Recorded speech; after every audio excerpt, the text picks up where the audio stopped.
महाराज जी, मानव जीवन हमें मिला क्यों है और उसका उपयोग क्या है?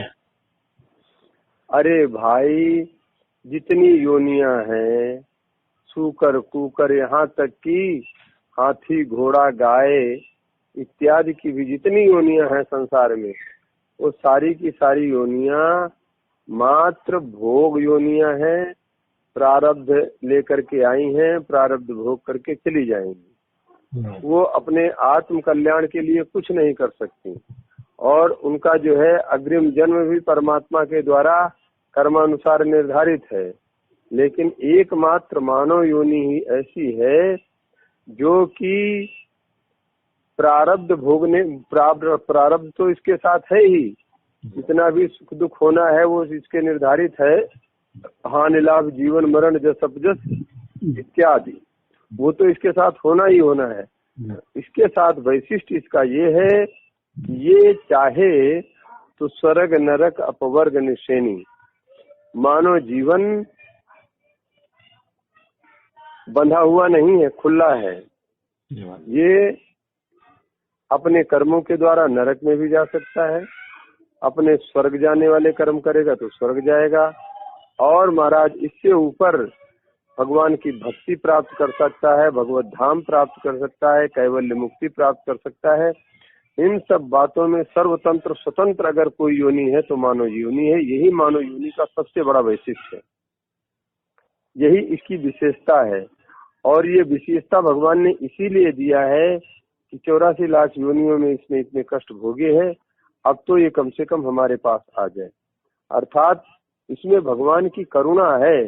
भगवान ईश्वर अंश जीव अविनाशी, ईश्वर का अंश है, और इस जीव के भगवान के साथ अनेक संबंध हैं, जैसे पिता पुत्र का संबंध है, अंश अंशी का संबंध है, भोग भोक्ता का संबंध है, और जैसे उपासना में 5 रसों की उपासना है, उस रसों की उपासना के अनुसार इसके संबंध है। कांता भाव है, वात्सल्य भाव है, दास्य भाव है, सख्य भाव है। ये सब जो है मानव योनि में ही संभव है, और इन समस्त भावों से जुड़ करके व्यक्ति आत्म कल्याण कर सकता है। अन्यथा तो शुकर कुकर के समान इसका जो है, अगर इन बातों पे विचार नहीं किया, मानव जीवन हमें क्यों मिला है, मानव जीवन वास्तव में परमात्मा ने इसीलिए दिया है कि इसके माध्यम से ये ज्ञानमय योनि है, और इसको बोध होगा, शास्त्रों का बोध होगा, सत्संग करेगा, भगवान का नाम हमारा नाम लेगा, और इसके बहाने हमारे पास आ जाएगा, इनके माध्यम से हमारे पास आ जाएगा है। लेकिन ये न करके और केवल मात्र देह गेह में ही जो आसक्त है, तो मानव जीवन की कोई सार्थकता नहीं। फिर तो ये सूकर कुकर के समान है, भोग योनि के समान है, और प्रारब्ध भोग करके फिर नरक की तरफ जाने की तैयारी है। इसीलिए साधन धाम मोक्ष कर द्वारा, साधन अगर कोई हो सकता है, साधन के कौन कौन है, बहुत सारे साधन है, जप तप यम नियम और व्रत तीर्थ यात्रा, तमाम सारे जो है, जो भी सत्कर्म जन्य साधन हैं, वो सब साधन मानव जीवन के द्वारा ही हो सकते हैं, और इनके माध्यम से पूरा कल्याण नहीं होगा।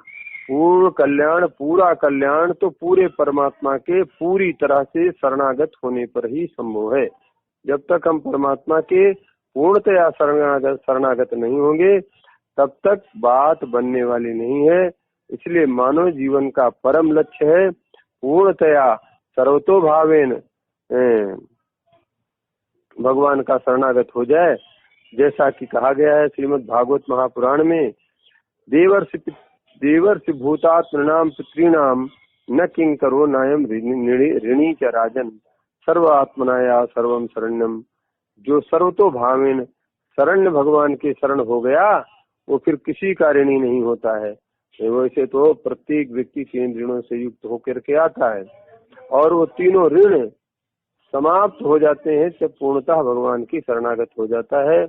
इसलिए मैं हमारे राम जैसा कि संतों का अनुभव है, और जैसा संतों ने कहा है, शास्त्रों ने कहा है, वेद वाक्य है, गुरु वाक्य है, जितने भी उच्च कोटि के संत महापुरुष हुए हैं, साधक हुए हैं, उन्होंने सब ने यही कहा भैया मानव जीवन की सार्थकता भगवत प्राप्ति में है।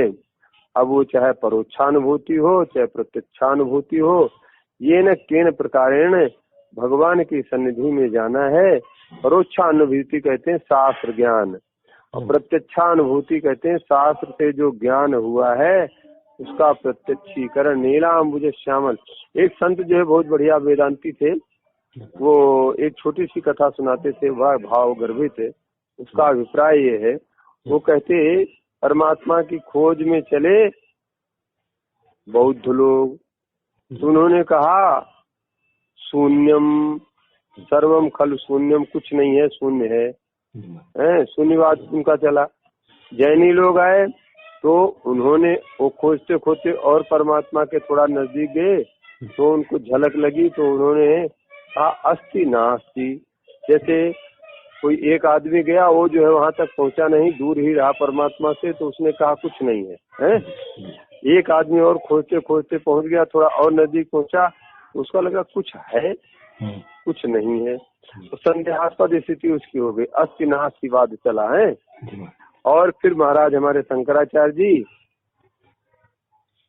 और आगे बढ़ गए, तो उनको दिख गया परमात्मा तत्व। परमात्मा तत्व दिख कैसा गया कि उन्होंने दृढ़ कर दिया परमात्मा है, ईश्वर है, ब्रह्म है, अस्ति है। तो अब इसके बाद महाराज जितने सगुणोपासक थे आचार्यगण, जिनमें रामानुजाचार्य हैं, रामानंदाचार्य हैं, निम्बारकाचार्य हैं, वल्लभाचार्य, माधवाचार्य, ये इतना नजदीक पहुंच गए भक्ति मार्ग के माध्यम से। शंकराचार्य जी तो ज्ञान मार्ग के माध्यम से गए, तो उन्होंने परमात्मा अस्ति भगवान है ये तो उनको सिद्ध हो गया, लेकिन दिखे नहीं उनका क्या स्वरूप है क्या नहीं है। और दिखे भी, जैसा कि उन्होंने जो बढ़िया बढ़िया मंगल स्तोत्र लिखे हैं, उससे ईश्वर सत्ता उनके द्वारा संपादित की जाती है। विष्णु सहस्त्र नाम का बड़ा दिव्य भाष्य किया है, भले उनके वेदांत में अद्वैत भरा है, परंतु उनके जो परवर्ती ग्रंथ हैं वो इतने भक्ति भाव से हो, भज गोविंदम गोविंदम भज मोहते इत्यादि, तो देख लिया उन्होंने, कहा है परमात्मा, इसलिए उसका भजन करना चाहिए। लेकिन हमारे जो भक्ति मार्ग के आचार्य हैं वो तो इतना निकट पहुंच गए, इतना निकट पहुंच गए, उन्होंने कहा परमात्मा है ही नहीं, वो तो ऐसा है, कैसा है, मुरली मनोहर है। और नीलांबुज श्यामल कोमलांगम सीता समारोपित वाम भागम पाणो महासायक चारुचापम नमामि रामम रघुवंशनाथम। ऐसे रघुवंशनाथ होकर के जो आए, धनुष बांध लिए हैं, सीता जी के साथ हैं, राधा रानी के साथ हैं, रुक्मिणी जी के साथ हैं, और लड्डू गोपाल के रूप में है, बाल गोपाल के रूप में है। ऐसा आचार्यों ने देखा, उनका वर्णन किया, उनसे लाड़ लड़ाया, उनको खिलाया, और महाराज उनकी पूर्णतः शरणागति लिए, परिणाम स्वरूप उनको प्राप्त कर लिए। कोई तो विलीन हो गए, कोई कैसे गए। तो कहने का अभिप्राय, मानव जीवन की तो सार्थकता भैया भगवत प्राप्ति है, आत्म कल्याण जिसे कहते हैं वही है, इसके अलावा कुछ है नहीं। हम तो जैसा संतों से, गुरुजनों से और जैसा अनुभव कर रहा हूँ वो स्पष्ट यही दिख रहा है। जय जय सीताराम।